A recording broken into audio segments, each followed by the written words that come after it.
Bonjour Johan Grzelczyk. Bonjour. Merci d'avoir accepté cette petite interview. Nous sommes à Saint-Sulpice 2023 devant l'église Saint-Sulpice. Et quand tu as commencé la poésie? Écoute, j'ai commencé, je crois, comme beaucoup de monde, au moment de l'adolescence. J'aurais du mal à chiffrer ça plus précisément, mais je devais avoir quelque chose comme 15 ans.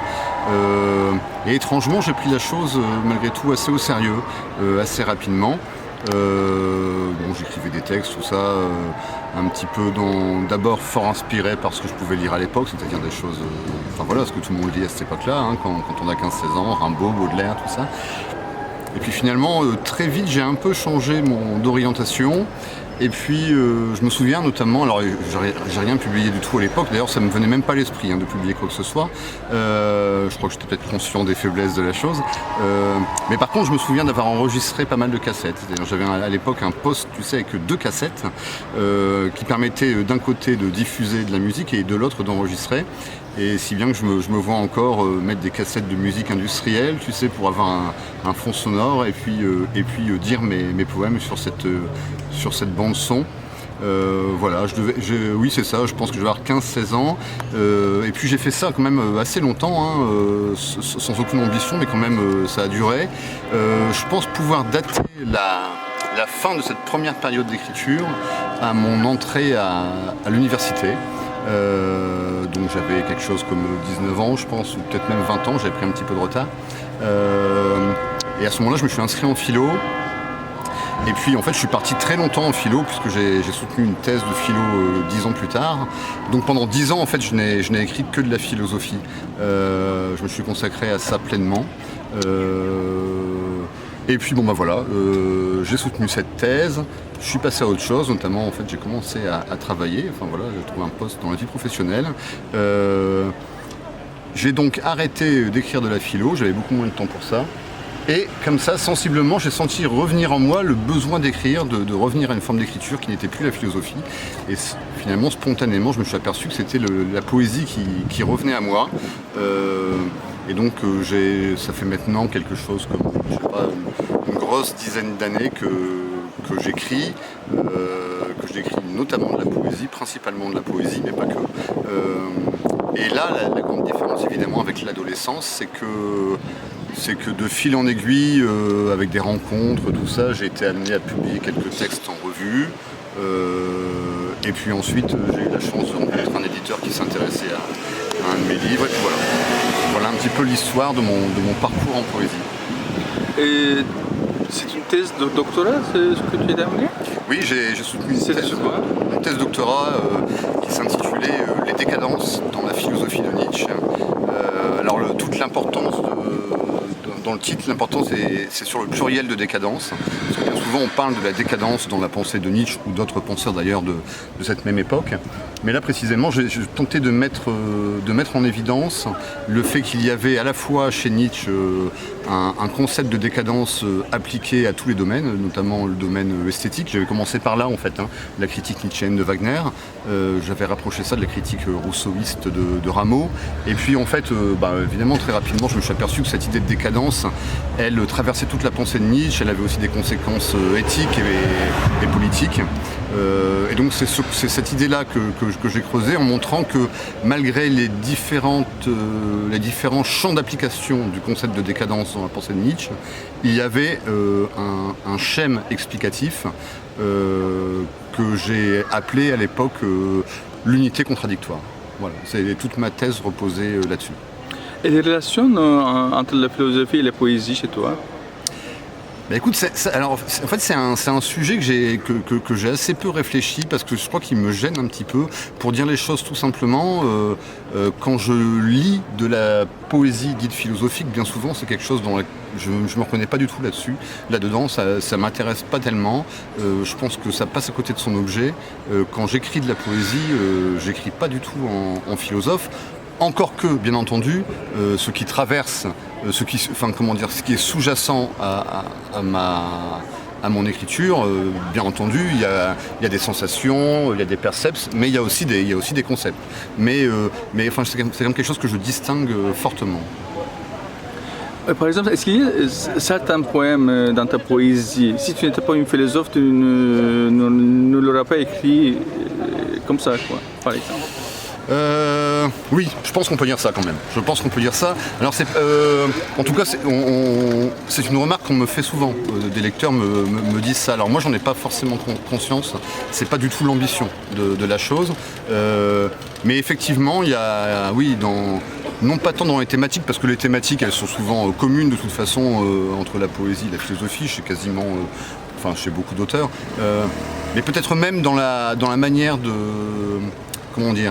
manier les mots. Alors non pas du tout, comme je le disais, que j'écris en philosophe, mais ma poésie, elle est notamment basée sur elle est basée sur une remise en question des formes de langage qui nous entourent. Alors évidemment le langage courant, mais aussi le langage technique, le langage marketing, et aussi le langage de la pensée conceptuelle. Et premier poème, premier recueil publié? Alors ça s'intitule Les données du réel. Ça a été édité aux éditions Ni fait ni à faire. Et c'était maintenant, écoute, tu me poses une colle, mais je pense il y a 5-6 ans. Et comment tu écris, construis tes poèmes, ta poésie? Est-ce que tu travailles sur tes poèmes?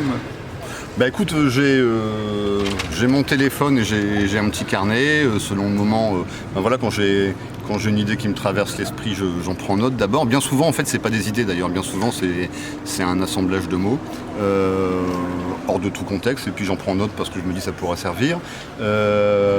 Et puis, je m'aperçois quand même que le plus souvent, c'est une forme d'étincelle qui va me travailler comme ça. Inconsciemment, on va dire ça comme ça, c'est-à-dire vraiment sans que j'y réfléchisse. C'est quelque chose comme ça qui va me travailler à l'intérieur, et puis au bout de quelques jours, voire même parfois de beaucoup de jours, je m'aperçois que je repars de cette expression ou de cet assemblage de mots ou d'idées pour écrire. Et là, bien souvent, je pense que c'est le cas chez beaucoup de poètes, mais l'idée c'est quand même de me retrouver dans une espèce de transe rédactionnelle, on va dire, de faire couler les choses le plus possible, sans frein, ça part dans tous les sens. Et donc je me retrouve avec un bloc de texte après ça. Ce bloc de texte, à ce moment-là, je le tape à l'ordinateur. Et là, du coup, je me retrouve face vraiment à un matériau d'écriture que je vais prendre comme ça, le temps de façonner. Je vais y revenir 1 fois, 2 fois, parfois 10 fois, 15 fois, refaçonner ce bloc d'écriture pour à un moment considérer que, là, il se tient et il se suffit à lui-même. Est-ce que tu as une approche poétique, une approche artistique pendant tes productions? Je saurais pas, j'aurais du mal à répondre à ça. Cette idée d'approche poétique, ce qui est sûr, c'est que je pense pas du tout avoir une perception poétique du monde qui m'entoure. En tout cas, je ne pas spontanément. Et c'est peut-être ça qui m'intéresse justement dans l'exercice, dans l'écriture de la poésie, c'est de m'inciter, de m'inviter moi-même à changer de regard sur ce qui m'entoure. Mais en tout cas, je ne fais pas partie de ces poètes, de ces auteurs, de ces artistes qui d'emblée voient le monde à travers une paire de lunettes qui ferait que le monde serait tout autre que le monde qu'on partage tous. Non, je pense avoir une perception première de la réalité finalement assez banale. Et c'est précisément pour m'en échapper que j'écris. Les auteurs qui t'ont marqué? C'est une longue histoire en fait. Évidemment que quand je te disais tout à l'heure que j'ai commencé à écrire vers 15 ans, ce que je lisais à l'époque c'était ce que tout le monde lit, ce qui est au programme scolaire, avec quelques choix bien entendu, mais enfin voilà. Et puis assez vite, au bout de quelques années, là je me suis penché assez longtemps, mais bon, j'étais vraiment, je dis sans forme d'excuse, il n'y a pas lieu de s'en excuser, mais je sais pas, quand j'avais 18-19 ans, je me suis beaucoup intéressé aux surréalistes français. Avec notamment cette figure qui n'est pas surréaliste, mais qui a été un compagnon de route, on va dire, de ce mouvement, et qui vraiment, c'est un auteur que je lis encore beaucoup, c'est Antonin Artaud. Antonin Artaud, ça c'est vraiment quelque chose qui me poursuit. C'est un petit peu, je dirais, avec Nietzsche, voilà, ce sont deux auteurs qui me poursuivent. Maintenant, je m'intéresse à des écritures quand même tout autres. Ce qui est sûr, c'est que je lis principalement de la poésie francophone, parce que même si je m'intéresse beaucoup à la question de la traduction, voilà, je préfère quand même lire de la poésie directement écrite en français. Et de ce point de vue-là, je dis francophone, pas seulement française, parce que justement, j'aime bien notamment les écrivains des Caraïbes, tout ça, enfin voilà, tu vois, qui manient le français d'une toute autre manière que ce qu'on peut faire en métropole. Du fait qu'ils sont poètes, mais aussi du fait que voilà, on ne parle pas le français de la même manière partout dans le monde. Et puis sinon, voilà, je lis des tas de poètes d'aujourd'hui. Je dirais que grosso modo, quand même, ce que j'ai tendance à lire, ce sont des auteurs tout à l'heure, tu vois, en arrivant, on a rencontré Frédéric Dumont. Ça, c'est un auteur que j'apprécie beaucoup, outre le fait que c'est un ami maintenant. C'est un auteur dont j'aime beaucoup la manière dont il s'empare de la langue, alors lui de toutes les langues du monde en plus, et dont et avec ce matériau, sa manière de recréer un langage qui lui est propre. Qu'est-ce que tu penses de la poésie actuelle francophone? Écoute, ce que j'observe en tout cas, c'est qu'en ce moment, j'ai l'impression quand même que depuis quelques années, il y a quand même beaucoup de livres de poésie qui sortent en France, qui a, on va dire, non pas des écoles, mais enfin, ça va dans tous les sens et c'est fort bien. Ce qui est certain par contre, c'est que en ce qui me concerne, je me reconnais pas dans la majorité de ce qui sort, ça m'intéresse pas plus que ça. D'ailleurs, c'est marrant parce que c'est quelque chose que je fais souvent la remarque quand, si je suis amené à rencontrer quelqu'un qui fait de la poésie ou qui lit de la poésie, bien souvent on peut avoir au premier abord l'impression que du coup on va parler le même langage, avoir les mêmes goûts, les mêmes envies, et en fait pas du tout. Je veux dire j'écris de la poésie ou j'aime la poésie, c'est exactement comme si on disait j'aime la musique ou je fais de la musique. Quelqu'un peut très bien aimer la variété, c'est pas pour autant que, sous prétexte que j'aime bien la musique, je vais forcément trouver une approche pour parler avec. C'est pareil avec la poésie finalement. Finalement j'ai quand même l'impression que moi ce qui m'intéresse, c'est ce qu'on pourrait considérer à l'heure actuelle être une poésie de niche. La traduction. La traduction, comme je te disais, c'est quelque chose vraiment, ça m'intéresse beaucoup parce que vraiment c'est le matériau langue moi qui m'intéresse dans la poésie. Donc dès lors qu'il s'agit de retranscrire, de réécrire dans une autre langue, forcément ça ouvre des tas de perspectives. Mais pour autant, je lis vraiment très peu de traductions. Alors j'en ai lu parce que comme tout le monde, comme beaucoup,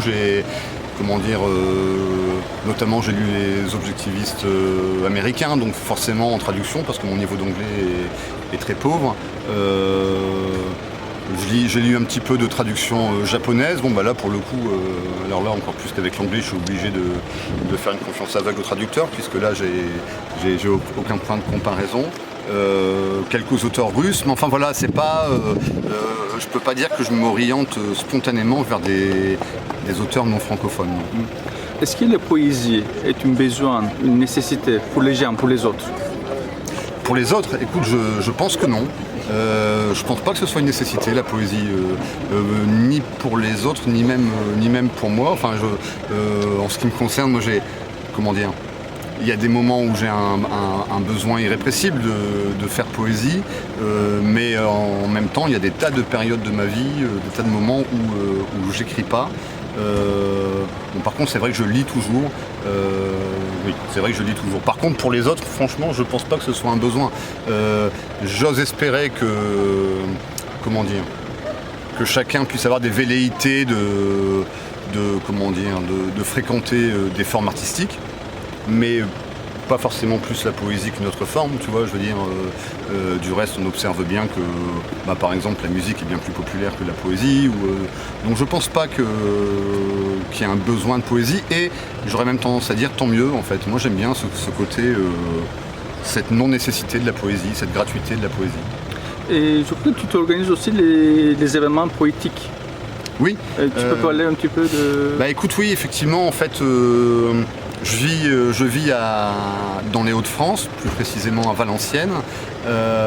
Et à Valenciennes, il y a une vie artistique, il y a un centre d'art contemporain, il y a une scène nationale de théâtre, enfin voilà, il y a pas mal de choses. Mais par contre, il n'y avait rien de consacré à la littérature et à plus forte raison à la poésie. Si bien que je me suis dit, puisqu'il n'y a rien, je vais le faire, quoi. Alors je ne le fais pas du tout seul, je le fais avec une association, dans le cadre d'une association. Et donc ce sont des soirées qu'on organise dans un lieu associatif qui s'appelle chez Oscar, qui est un tiers-lieu. Et tous les 2 mois, on invite un poète à lire ou à performer pendant 30-40 minutes. Et puis c'est suivi par un micro ouvert, et on s'est aperçu que ce micro ouvert là justement ça a incité quand même pas mal de gens à venir et à découvrir du coup les poètes invités qui peut-être n'étaient pas connus. Donc on en est maintenant, je sais pas, on a dû en organiser 6-7 de soirées comme ça. Là on s'arrête pendant l'été et puis on reprend en septembre, voilà. Tu participes à la marché de poésie depuis certains temps, je suppose, n'est-ce pas? Est-ce que tu peux avoir tes impressions? Alors pas tant que ça, écoute, en fait Réa, on s'est rencontrés l'année dernière. Et c'était ma première intervention au marché de la poésie. J'avais été invité par Julien Boutsy. Et puis cette année, c'est la Maison de la Poésie des Hauts-de-France avec la R2L, l'association des éditeurs des Hauts-de-France, qui m'ont invité à faire une dédicace de Wuhan Radiographie, qui est paru cette année, l'année dernière aux éditions Leitmotiv. Donc voilà, j'ai été invité là par la Maison de la Poésie des Hauts-de-France, et il s'est ajouté là une invitation à faire une dédicace avant, là, à 15h, sur le stand des éditions Vroom, qui accueille un livre des éditions Ni fait ni à faire, un livre qui s'intitule Quelque chose calme lutte, que j'ai co-signé avec Frédéric Dumont et Pascal Peuzet. Donc voilà, aujourd'hui en fait c'est une double invitation. D'abord je signe pour Ni fait ni à faire, et ensuite pour Leitmotiv. Et qu'est-ce que tu penses de ces marchés-là?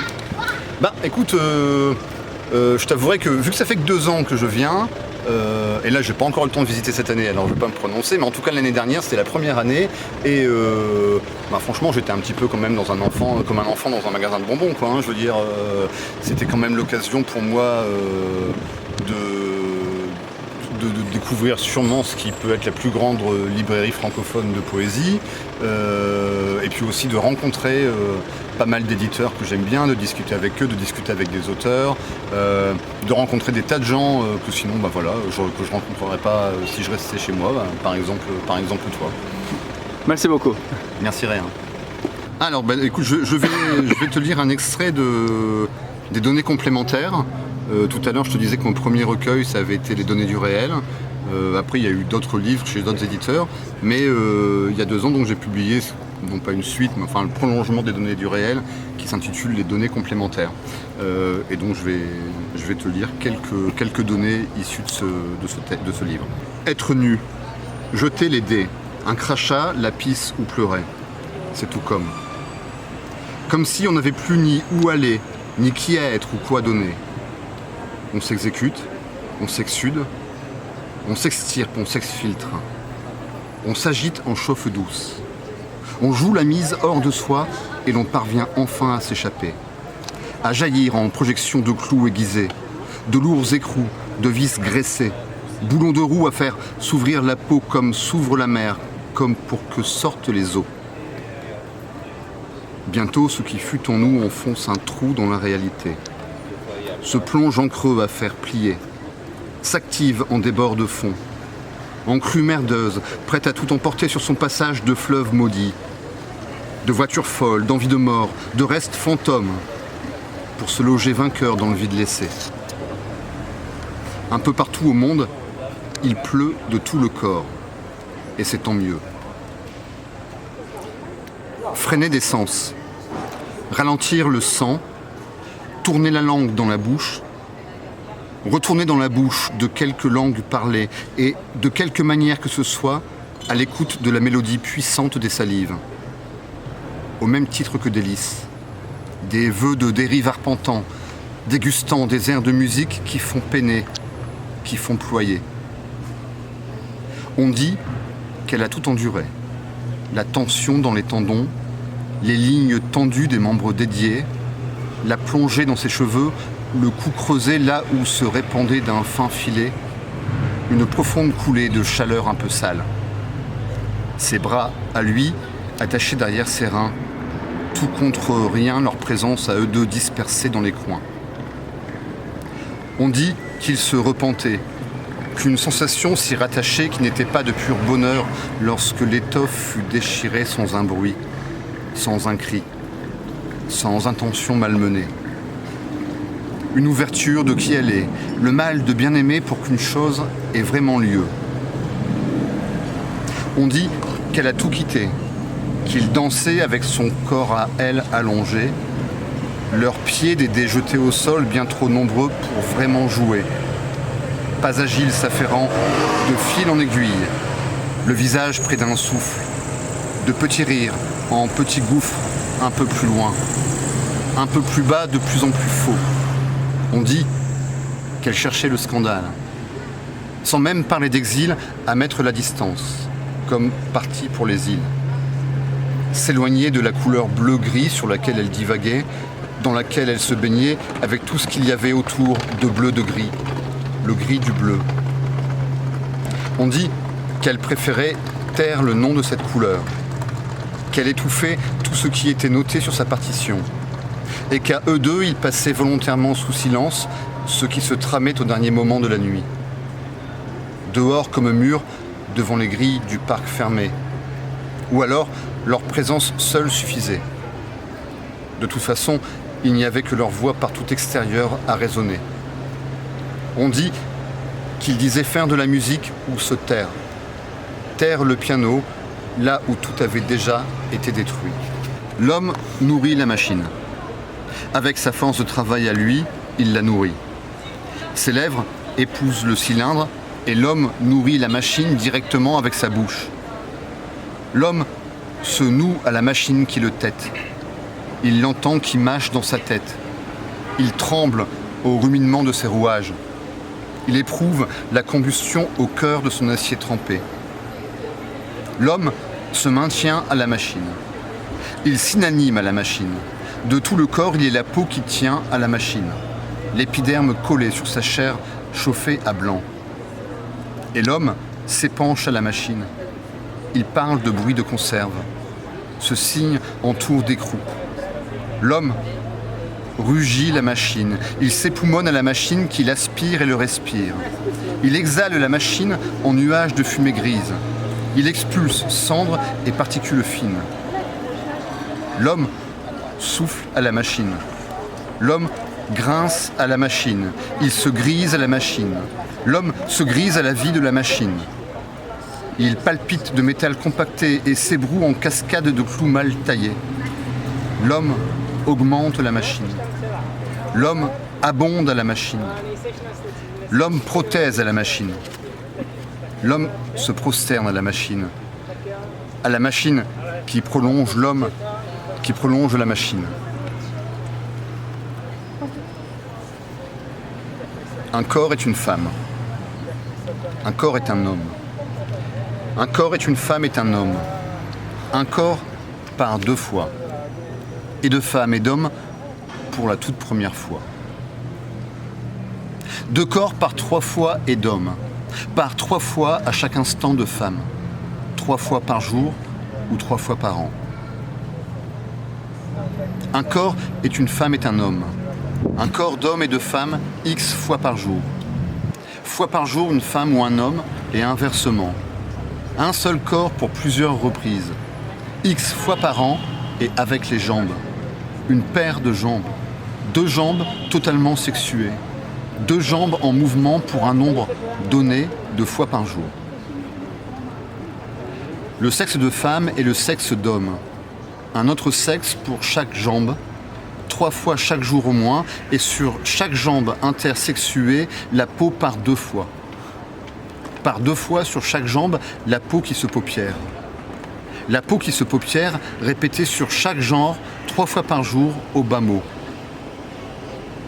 La femme, l'homme et les jambes.